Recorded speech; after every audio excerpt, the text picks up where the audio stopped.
What's going on, guys? Josh Pocock here, and in today's video we are going to be talking about a few different topics, specifically BlueberryAI and PearAI. For those of you who don't know BlueberryAI, we're going to dive into that, take a look at that new AI IDE, as well as see how it may compare to PearAI. And for those of you who don't know about PearAI, I did a video on it 13 days ago, got a lot of traction, and right now everybody's talking about PearAI. There's some drama going on there, so we're going to cover all of that. Stay tuned. Let's dive right into it.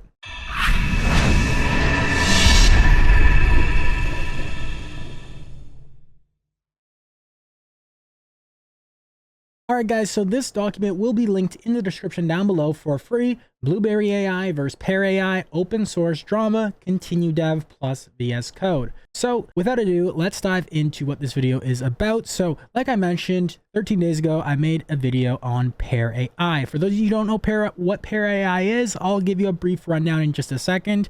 But that video, for my typical channel and my views, it got a lot of traction for me. 11K views in 13 days, pretty good.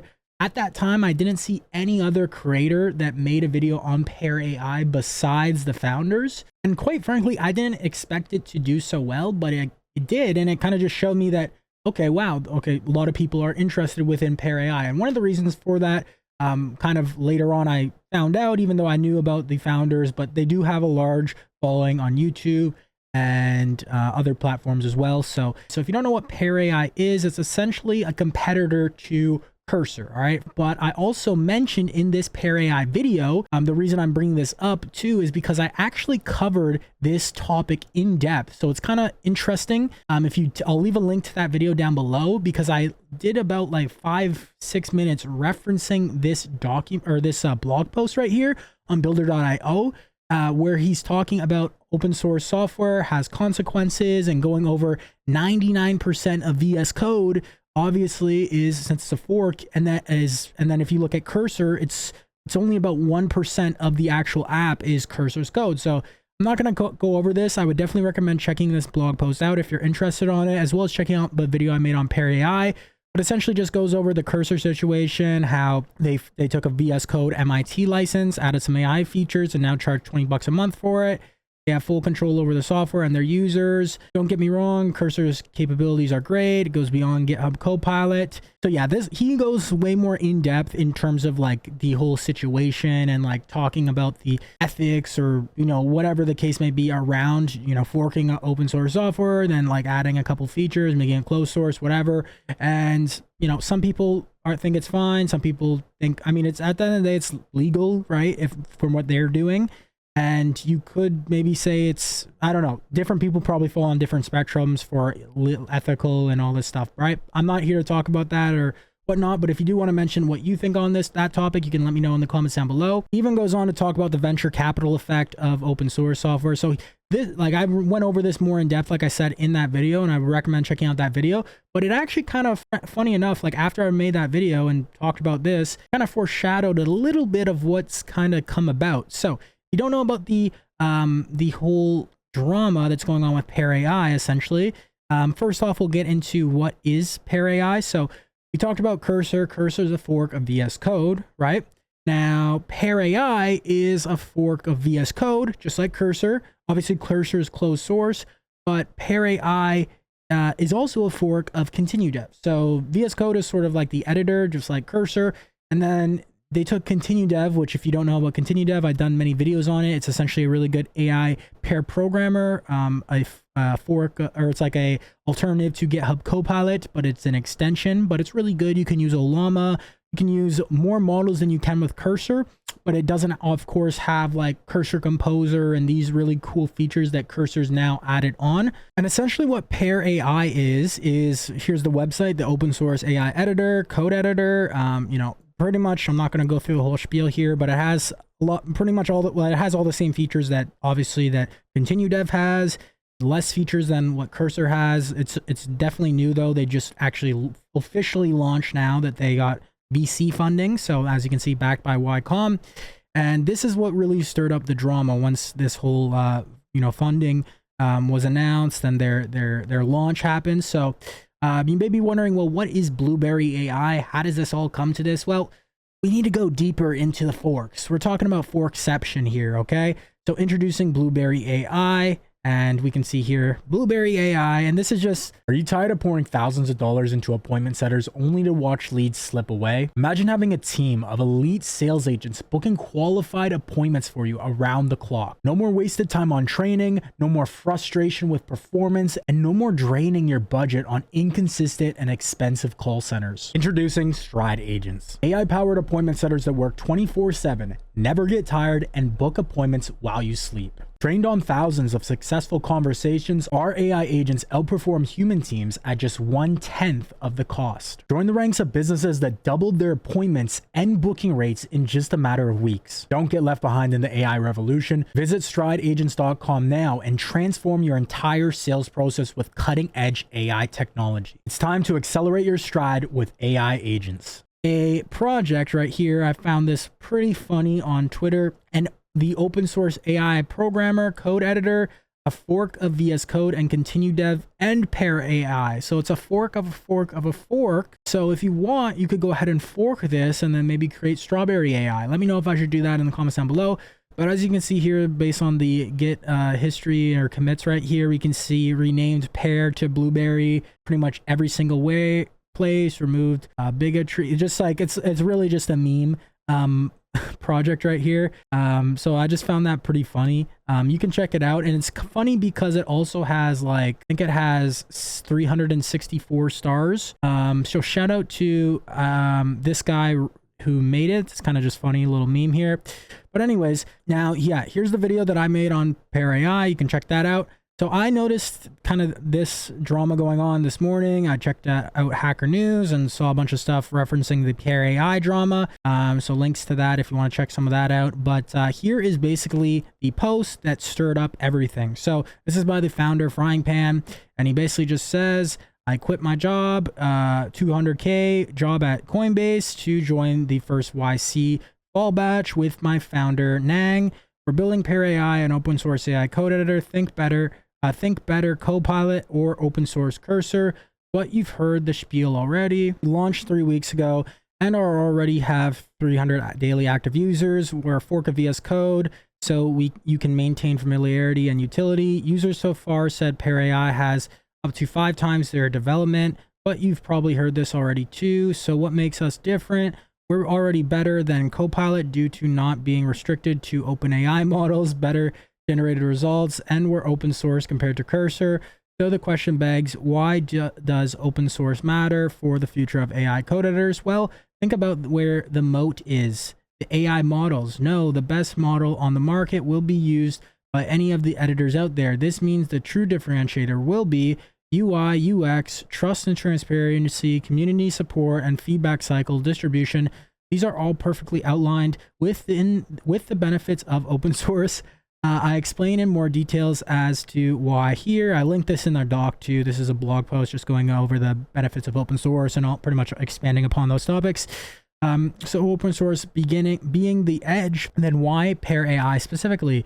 There are other AI open source editors out there. Let's take a closer look. PearAI currently has the most active open source community out there. Out of most of it, if not all AI code editors. Unlike most open source projects, they're mostly 1 to 2 contributing. PearAI has a 49% of all its commits made by contributors, spanning from our landing page, documentation, server, and app itself. This explains PearAI's extremely fast development cycle. Code editors are the best product to open source because each contributor are users of the product themselves. This will allow everyone to have full access to and transparency to the editor of the future. Not only is our code open source, as founders are open source as well, we post our entire development journey and life online through our YouTube and live streams. This is the root of why we have such a strong community right off the bat. Founder fit. And I agree. I mean, I checked out obviously the YouTube and the content. You know, they make great content, and I think that's one of the, you know, a really big reason why you would want, I mean, at the end of the day, when you're looking at a company, you want to bet on the founders, right? So they definitely have distribution for something like this in terms of like reach, which is obviously very, very, very important for SaaS if you have the development and then the distribution. And like I said, here is Frying Pan's YouTube, 344K subs. a little bit smaller, but yeah, there's the links to them. You can check out some of their videos. All right, so with the recent drama surrounding PearAI, the Y-backed startup, here are some of the key issues that people are bringing up with this. So basically, you know, cloning controversy. So PearAI openly admitted that their project was essentially a cloned copy of another AI editor called Continue.dev, which was covered under the Apache open source license. Okay. And then license mishandling. So initially PearAI applied its own made-up closed license called the Pear Enterprise license to the cloned project. This license was reportedly written by ChatGPT, which raised serious concerns in the open source community. And then misleading presentation. So the launch materials made it difficult to discern that PearAI was a fork of Continue.dev, leading to accusations of misleading potential users and investors. Okay, these are just the issues that people are bringing up. First off, I do want to say I did do a video on this tool 2 weeks ago, and I did watch like some of their videos on it. So I personally covered that it was a Continue.dev fork, and like it did say within the README and many different places, like they were pretty open with it being a Continue.dev fork. With that being said, definitely within the announcement post here, not saying that this, you know, I can understand if someone didn't for me, I did a video on it, a 15-minute video. So obviously I knew it was a fork. For users using it, you know, most of them, if they actually went to it and use it, it says Continue.dev fork, so I get that. But if you just read this right here, I mean, it doesn't mention anywhere. It mentions a VS Code fork, but it doesn't mention a Continue.dev fork. So I can somewhat understand where some people are coming from with that. All right, even TechCrunch wrote a blog post on it, YCOM. So YCOM itself is being criticized after it backed an AI startup that admits basically cloned another AI startup. And the funny, like, not funny, but the kind of, you know, not funny thing, I guess, is that Continue.dev also is YCOM backed. So they backed YCOM, and then, you know, so that's what people are kind of pissed off about. Also, guys, I'm going to be reading through a lot of different tweets and threads here just to give you guys context. But there are going to be timestamps here down below too. So if you want to skip through certain things or watch on 1.5, 2 times speed for certain things, then you can definitely do that. I will try to be concise and get you up to speed as quick as possible. So community backlash response. So the launch thread went viral, attracting thousands of comments by Sunday. And then while some were congratulatory, most were highly critical. So some key reactions. So community note was added to PearAI's launch thread stating that it was a fork of Continue.dev, and that PearAI had mass replaced references to continue with PearAI to mislead people. This note was later removed due to inaccuracies, though, apparently. So just a note there. And then open source community outrage. So the open source community was particularly upset about the license change as it violates the principles of open source software and community building. And then criticism of founder claims. So Pan's statement about quitting the $200K job at Coinbase to start the venture was met with skepticism, giving the lack of originality in the product. So yeah, I think some people were kind of pissed off or like annoyed or thinking he was like kind of cocky or flexing or whatever. I'm not saying he was or whatever. I'm just letting you guys know what like pissed off some people. And yeah, if you want, like, I'm pretty much got all the main Twitter threads here. I'll go over some. And these are just people's like opinions, certain people talking about this whole drama. So we got Pierre Richelson, and he's one of the co-founders at cal.com, which is also an open source calendar software, a really big calendar software. And a couple takes on the VS Code Continue.dev PearAI YC drama. For context, I did YC in W19, big fan of YC. I run a large OSS project, cal.com. I have the most respect for Gary Tan, who also signed my O1 petition. My takes, I agree with my co-founder Bailey on this. It's a bad look for everyone involved. I give the benefit of the doubt to Gary and will wait for more context. I don't think funding forks is a winning strategy. I have yet to see a fork be more successful than the initial steward, see Bitcoin Cash. I only see a reason to fund forks when the initial steward is widely unpopular or shuts down, i.e. Rome.js become Biome.js. As of today, I don't see how VS Code needs a fork. And my POV is that all these cute AI extensions are in fact VS Code extensions. I use Supermaven a lot, big fan. Funding a fork of a fork is next level uncertainty. To make it in open source, you need strong open source ethics. You are looking to build a community starting day one, saying it's ours now is crazy disrespectful. Even if the fork is technically legal, it's highly unethical, and I don't think that it's a great start to find PMF among product market fit among developers who are also working in open source, by the way. So This is referencing to a commit when they basically changed all the continue to Pear. The comment was, it's ours now. I think that was probably just, I mean, it's kind of like a funny little thing, but obviously, you know, within the whole drama, people definitely were pissed off at it.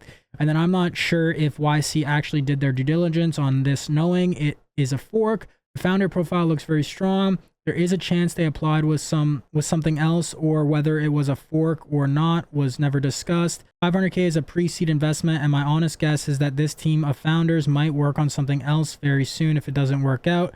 Clearly, forking a popular project shows a lot of signs of taking shortcuts without much buy-in. On the other hand, maybe VS Code has reached infrastructure level where it's just too big to rebuild, similar to Chromium. Every browser today out there is a Chromium fork, and we don't seem to care this much. Build with continue is straight up wild to claim when it's really just a fork with CMDF replace function. AGPLv3 helps a lot to mitigate a lot of this. Not using GitHub fork function looks shady. Usually that's a sign of people not caring about the previous fork, not contributing back, no obligation, but always nice. This also causes the history to die. Old contributors are left out of the Git history and credits. And lastly, if you want to make it open source, build something yourself. Only fork if the initial steward is not trustworthy anymore or shuts down. Building is always more dope than forking. Y Combinator's involvement. The controversy also implicated Y Combinator, raising questions about the selection process and due diligence. So Y Combinator's defense, CEO Gary Tan defended PearAI on social media, emphasizing the benefits of open source and competition. Criticism on Y Combinator. So some critics, including bloggers like Sven Schneiders, pointed to PearAI as an example of the decline of YC, questioning why they would back a company that essentially copied another YC-backed startup. And then due diligence concerns, comments on Hacker News, a site owned by YC, raised questions about YC's vetting process and oversight regarding legal and licensing issues. So this is Gary Tan. He was on Twitter, obviously tweeting, don't understand why people are dragging a new project when literally it's an open source Apache license, and that's the reason why open source is awesome. And then this person said, to be fair, Cursor did the same thing and raised 60 mils. All right, so obviously I'm not going to go through all of these threads here, but Gary is basically, you know, replying to different people. You can, you know, check this out, links in the document, and kind of just defending a lot of, you know, obviously their point of view and, you know, them making the investment and whatnot. And then here's Bailey Pumfleet, the other co-founder of Cal.com. He basically replied to Gary Tan saying, tell me you don't understand about open source licensing without telling me you don't understand about open source licensing. And then he basically said they took the Continue.dev repo, stripped the Apache license, and replaced it with the proprietary non-FOSS enterprise license that the founder asked ChatGPT to write. He also tweeted out saying this is a huge threat to commercial open source software. If someone can rip off another open source company and get into YC with it, and then he goes on and says, for YC to publicly support ripping off open source is going to send out a very dangerous signal that this is acceptable. And then he said, yep, the PR description reads, it's ours now. Added renaming from Continue to PearAI. It's ours now. And then this guy Nizzy says, what's even worse is that they hated the Cursor, that Cursor was charging $20 a month for their service. So they built it to not do that, but then they go around and take funding for a forked repo.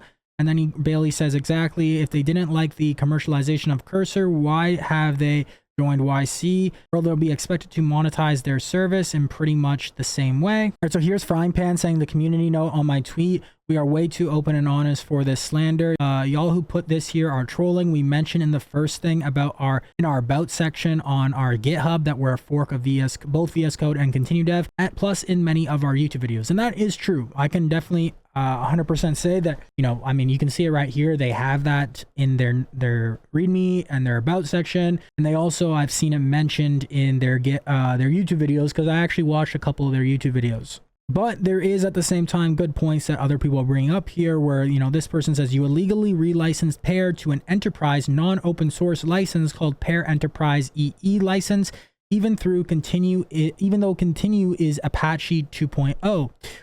Your project violates multiple terms in Apache license. Continue.dev, you should sue these clowns. Okay, wow, I just realized that it actually was, this post was deleted by the post author. So that's... he must have just deleted it fairly recently, but anyways, I found a screenshot of it right here. where he basically replied, "Dog, I ChatGPT the license. Anyone is free to use our app for free for whatever they want. If there's a problem with the license, just let me know and I'll change it. We're busy building right now. Can't be bothered with legal." So people kind of got pissed off about that too. They're like, and you couldn't get ChatGPT to explain this, and then user Apache license right here. Some people are talking about how he deleted the tweet. Oh, and this is the guy who created BlueberryAI. So shout out to him. All right, and last community response I just want to go over is this one. All right, so this is just what someone said. I don't know the details, of course, but basically he says, so I put up a proxy on their app, and guess what? The 270K Coinbase engineers are calculating users' usage on client side.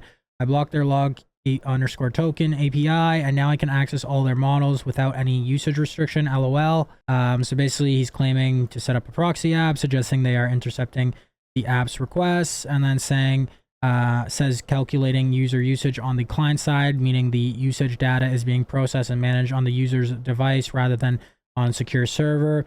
And then by blocking particular API endpoint called log tokens, which tracks usage, or log API tokens probably, the user claims they can bypass the app's usage restrictions and access all models without any limitation. I don't know if that's true or not. That's just what he said. A lot of people are making comments saying that it's an underdeveloped app or whatever. Of course it's new. At the end of the day, you got, like, I can see both sides. I'm not here to hate on PearAI personally. I'm just here to give you guys what's going on right now. Now, Pear's response. So in the face of this criticism, PearAI and one of the founders took steps to address the concerns. So license correction. So PearAI now released the project under the same Apache open source license as the original project. And then public apology. So Pan issued an apology on Monday, so today, acknowledging the two major mistakes. One, the licensing issue, and then two, the lack of clear attribution to the original project, which in their announcement, I can say that's, you know, it definitely was not clear. They didn't even mention it. But, you know, if you knew the project like 2-3 weeks before, then you probably would know that it's a Continue.dev fork. I mentioned that in my video, like I said. And then transparency efforts. So Pan has committed to making the project origins and nature of as a fork more transparent in their materials. And here is his apology tweet right here. We were excited to announce our product and company on Twitter yesterday, but you've all helped us understand. Helped us to understand that we did so in a way that was haphazard at best and at worst offensive to the open source community that we love. We made two big mistakes. First, we kicked off our project by forking Continue and VS Code. We did this because we wanted to build an open source AI code editor with the form factor of VS Code and with the usefulness of Continue's extension. This double fork was the fastest way to get something up and running for us to experiment and build off of. We tried to be transparent about what we'd done as much as possible since the beginning of our journey, but that wasn't good enough. What we screwed up critically was not being clear enough about this. We were just starting out and wanted to launch as fast as possible, but doing so upon a fork of others' work without many new features and talking about it so publicly online made it look like we were stealing the work of others as our own. This is the opposite of what we want to be and how we want to act. We're very sorry and hope to earn your trust over the coming months as we build our own features for users. Second, we flubbed the license. Our intention was to use the Apache 2.0 license like Continue does. Our repo has two models and we got this right in one of them and wrong in the other. We thought the license in the root repo wasn't that important, so we just generated one that we thought was open. In hindsight, this sort of haphazard treatment was not only technically incorrect, but offensive to everyone who contributes to open source projects and the very nature of what makes open source special. We've corrected our mistakes and we won't make mistakes like this again. Finally, we just want to say one last thing, and this is more personal. Yesterday turned from a day of excitement, the first day of the YC fall batch, and the day we announced our product on Twitter, to a day of remorse for us. We were so excited that we let the promotion and defense of our product get ahead of us. In particular, I understand my comment about quitting my 270K job rubbed a lot of people the wrong way. The reason I said this was to emphasize how big of a deal this was for me. I grew up in a single mother household on government subsidies in Canada, so making this decision was not easy at all. I've worked hard over the last few years to gain experience and have savings for my family, so now that I could justify bigger risks, uprooting my entire life and making this decision wasn't easy at all. Our community who knew me before yesterday may have understood this, but with context, this sounds pretentious and insensitive. I'm really sorry about this going forward.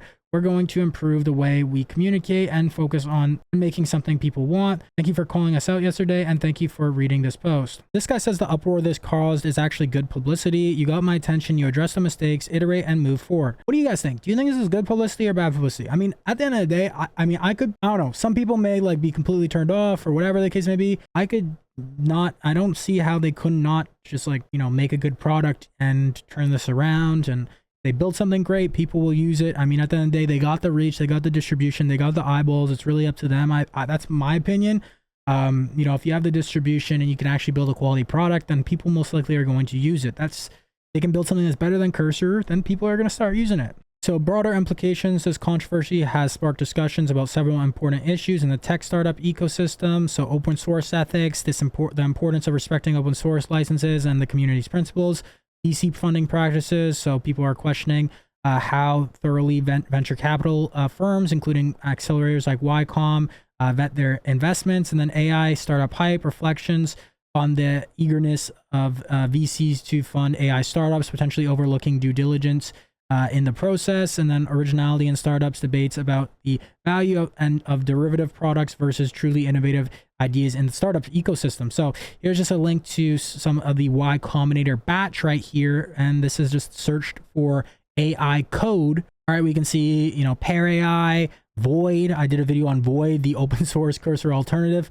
And there's some other ones here too. Like I screenshotted them right here. We got Void, we got Continue, which was the year before, and then Void, PearAI, Melty, and then Storia AI. And I think there may be a couple others. We're all within pretty much the same year batch, or maybe the same year but different batches. But yeah, you can check that out too. So a lot of different AI alternatives, IDEs to Cursor are coming out. And this is like you know, a recurring theme that we've been talking about on this channel. For those of you who don't know, we do a bunch of videos on Cursor, AI, coding, pair programmers, etc. And we've been seeing this trend happen. And I've been saying, you know, this is the war of the race of the AI competition, AI pair programmer competition. We have extensions, we have, you know, Claude Dev, Claude Engineer. We just got O1 Engineer too, so stay tuned. I'll make a video on that, and a bunch of other ones. We got Continue.dev, and then we got the IDEs. We got Zed AI IDE. We got PearAI. We got BlueberryAI now. We got Void, and we got a bunch of other ones, right? And these are going to continue popping up. So let me know what you think about all these different AI editors popping up. Some are forks of forks, some are, you know, original, some are forks of forks of forks, whatever the case may be. Let me know what you guys think about all this, and then implications for the AI IDE space. So like I said, increased competitions with multiple players like Cursor, Continue.dev, PearAI. The space is becoming crowded, potentially leading to faster innovation, but also market saturation. And then focus on differentiation. So companies may need to focus, definitely will need to focus on unique features or specializations to stand out.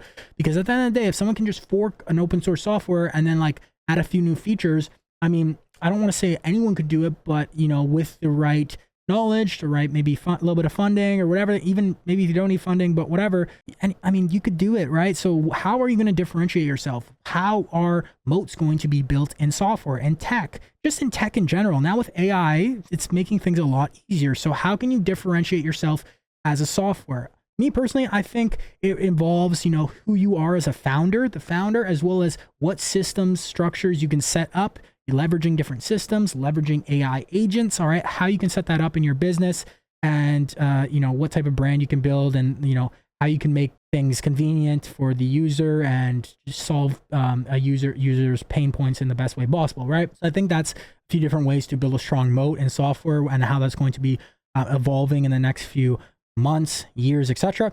Let me know what your thoughts are too around that. And then ethical considerations. So the PearAI controversy may lead to scrutiny for other AI coding tools and development practices and origins. And then trust issues. So the PearAI incident might lead to increased skepticism toward the new open source projects, especially those backed by VC funding. And what do you guys think? Let me know in the comments down below. Have you guys tried PearAI? Have you watched my video on PearAI? If not, check it down below. And what's been your experience with it if you have tried it out? Do you think the recent publicity will help them or hurt them? And do you think they stand a chance to compete to be the best AI pair programmer, to beat Cursor, to beat these other ones? And do you think open source projects are at risk due to companies like PearAI? Maybe you think on the opposite side that, hey, these guys are screwing things up, and why or why not? And then should VC firms be more conscious when investing in AI startups? And if so, how? And then here's some additional videos. These are the two videos, each one posted by the PearAI founders about basically their recent funding. You can check those out. You know, definitely before you completely count someone out, I would definitely recommend checking out some of their videos and getting a feel for them. I don't know these guys personally, but you know, I don't know if they ever, you know, kind of hiding things or not. Let me know what your thoughts are about that. But either way, yeah, I do think they could definitely recover. It's really on them at this point. That's my opinion. And I think they could make a great tool. I mean, it's really up to them. I do think that they need to do a lot more innovation and come up with some unique features. Like, for example, here is PearAI right here. All right, we can see it's, if you're familiar with Continue.dev, like, so this is literally VS Code. And then if I pull up VS Code right here, this is Continue.dev right here. We can see our models, add chat model. You can see all the different models here. All right, so this is Continue.dev right here. If you're not familiar with Continue.dev. And then if I go to PearAI right here, you can add model. And it's a little bit different here, but it's pretty much the same. If we go here and select all the different models. And this is like what Continue.dev kind of had a strength over something like Cursor with, is that you could use Together.ai, LM Studio, you can use Olama, Cohere, way more models than what Cursor allows. So yeah, I can see why maybe like to get things going, you would want to leverage, you know, multiple forks. I get it.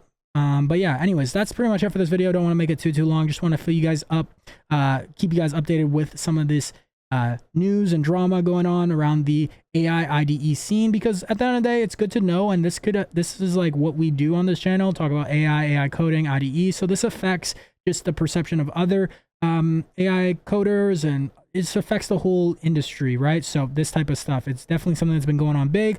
But let me know what your thoughts are about this, all in the comments down below. Like I said, if you want to reference some stuff from this document, this is going to be linked down below so you can see this whole document. Check this out. And other than that, guys, if you got some value from here, make sure to like and hit that subscribe button to stay up to date. We upload videos every single day on AI, automation, business, AI agents, marketing, sales, etc. And thank you guys so much. I'm so grateful for the recent 7K subscribers. Road to 10K on the way. So I'm going to keep grinding and putting out quality content for you guys and increasing the quality as much as I can.